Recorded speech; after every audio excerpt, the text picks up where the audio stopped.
Hello po mga kanokma, magandang hapon po. I-flex ko lang po yung bagong dating namin na tinatawag dito sa Tagalog po ay manok labuyo. Sa amin po dito sa Bisaya, manok ihas. Ito po siya. Medyo bata-bata pa. Mga 1 week na po siguro ito na huli ng nangangaso dun sa may bukid. Lagi sila nakakakuha nito. Ano na po siya, parang pwede mo pa maging breeder sa 1 to 2 months siguro po. May mga kasama pa tong babae kaya hindi ko pa po nakuha. So ito po yung masarap gawing tinola. Kaya po ako kumuha nito, kahit maliit siya, pang ulam kasi, tsaka pang masarap talaga ito eh. Ibang iba yung lasa dun sa mga kahit sinasabi nating native chicken. So dahil gusto kong ma-maintain yung ganong lasa, i-try ko to sa native chicken namin dito na nakuha namin. Yun yung babae nga kasi malapit pa siya sa yung itim na yan.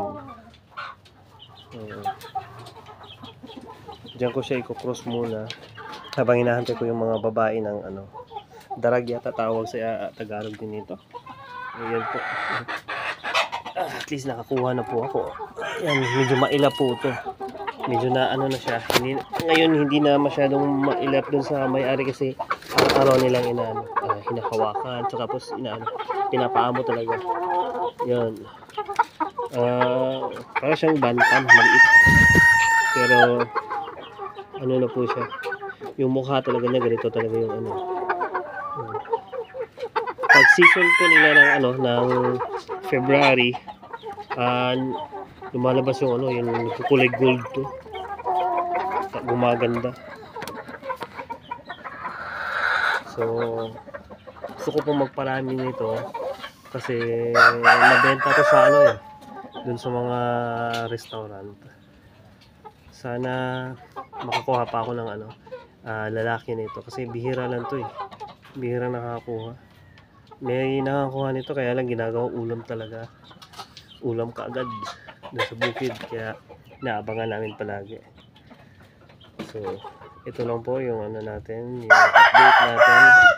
Yung ibang chicken natin ay yan po, yun si Shamu ang tangkad. Ito po yung manok labuyo natin, napakaliit. Hindi naman siya bantam, ibang iba yung bantam. Tsaka yung mga basila natin yun. Sana makalipat na kami dun sa isang pwesto namin, madala namin ito kaagad para makapag-start at makapag full blast kami ng operation sa aming native chicken at saka yung RTL. May dalawang lugar kasi po yun. Okay po, yun lang po yung update sa ngayon. Mag-update po ako palagi dito sa mga manok namin, kung ano nangyayari, kung kumikita ba o hindi. Sa ngayon hindi pa ako nag-after ng kita.